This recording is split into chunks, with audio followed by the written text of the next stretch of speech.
sigma e dy. Que o conjugado hermitiano do sigma i é o próprio sigma igual a zero. Então essa equação adquiriu essa forma, ela ficou assim. I ddt psi, se eu quiser posso botar aqui, ó, mais sigma escalar gradiente, daquela forma. Posso escrever assim ou posso dizer que isso aqui é sigma i dy. Então essa ficou a minha equação, esse i local aqui. Então a minha equação ficou assim, deixa eu apagar aqui.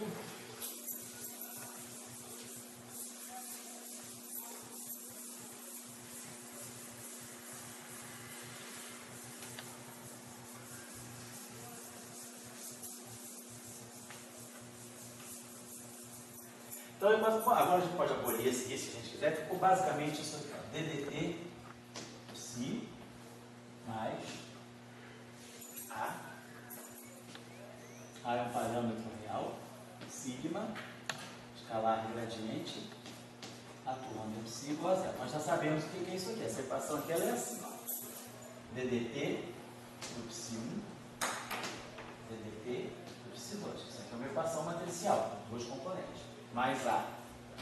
Essa matriz aqui nós já sabíamos o que era. Ela tinha essa forma aqui, ó, era sigma z, sigma x menos i, sigma y,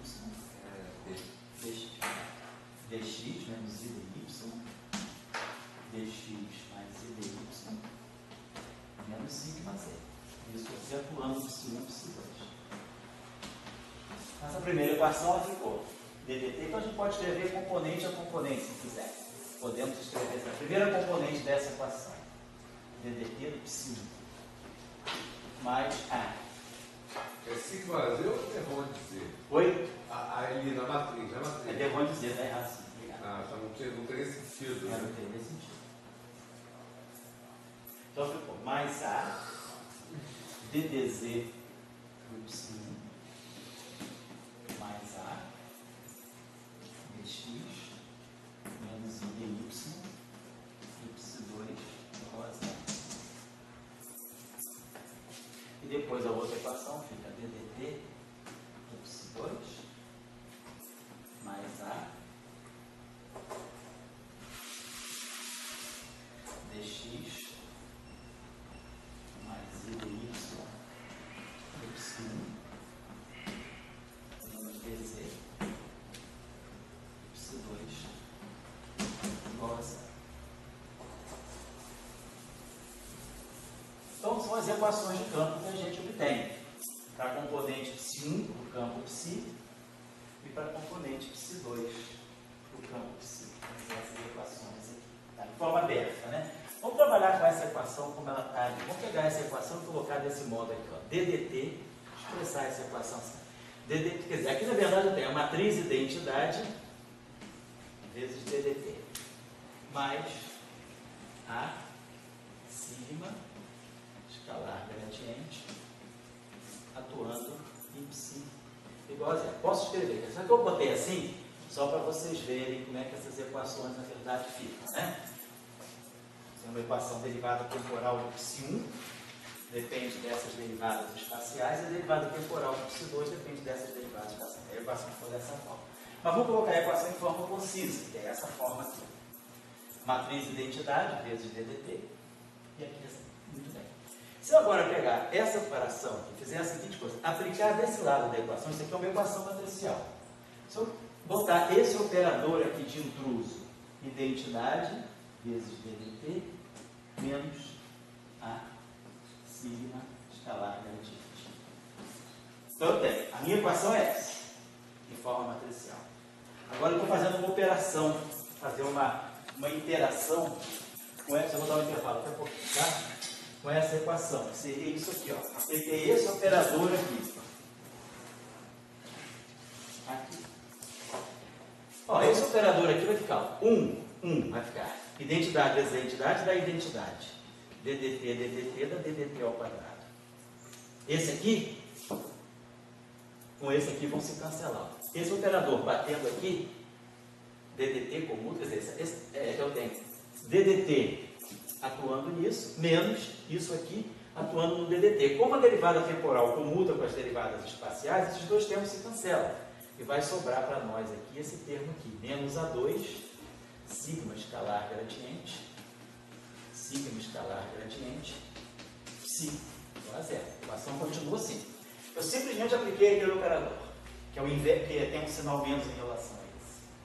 E aí, nós já aprendemos ainda agora, a gente fez esse cálculo. Sigma escalar gradiente, é Laplaciano vezes a identidade. Isso aqui é a mesma coisa que a identidade vezes o Laplaciano. Então, a gente ganhou a seguinte equação.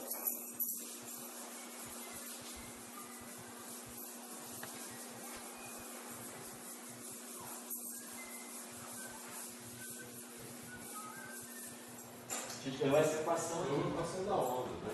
Exatamente, ganhou dt ao quadrado menos A2 Laplaciano, psi, vale para cada componente de psi igual a zero. E aí eu posso botar esse 1 sobre A2 aqui. Ó, eu ganhei uma equação de onda também. Ganhei a mesma equação de onda. Então, essa formulação só depende de derivada da primeira. E me dá a mesma equação de onda. Então, vai me dar a mesma relação de dispersão, tudo igual. Essa é a chamada equação de Dirac, de forma não relativista. Seria essa a equação de DDT. A gente coloca o I, mas não precisa, o I global, na verdade é DDT psi, a gente poderia escrever ela assim. I DDT psi mais I A sigma. Quer dizer que essa equação rege o elétron a velocidade baixa. A velocidade baixa. Então, isso aqui é a forma. Isso aqui seria a equação de Dirac para o campo. Equação de Dirac. Vamos dizer assim, galileana, né? Nesse sentido, né?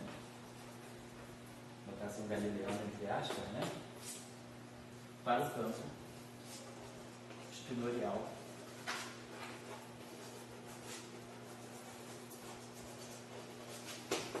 E ela dá a relação de dispersão desejada. Então ela também está descrevendo uma onda. Então a pergunta é, qual das duas equações é melhor? E por quê? Então vamos deixar intervalinho, vamos discutir. Aí então o psi, psi1, psi2, quer dizer, um elétron ácido, um elétron sal. É como se fosse um elétron com espinhato e outro com espinhato. Quer dizer, qual seria essa equação para o outro Paulo? Para a equação de Paulo, exatamente. Vou botar essa equação de Paulo, qual é a equação de Paulo? Vou dar.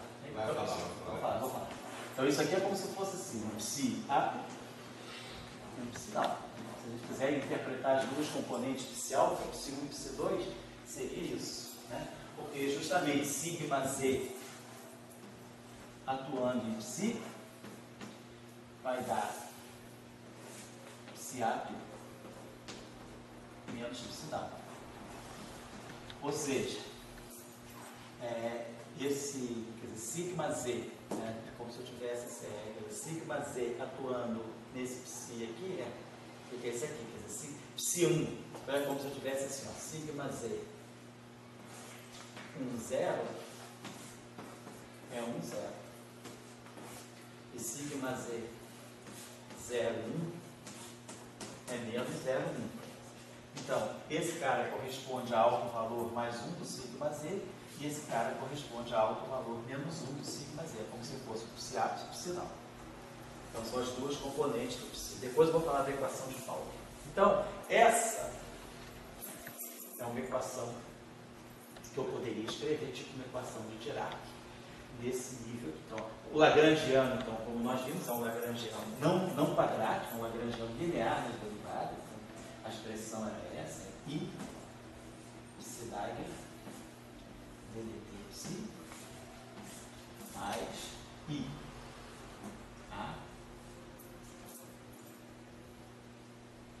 psi Dagger sigma gradiente.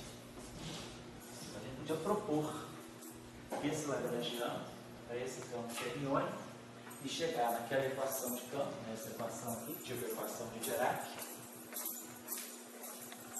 com essa relação de dispersão. Historicamente foi assim? Não.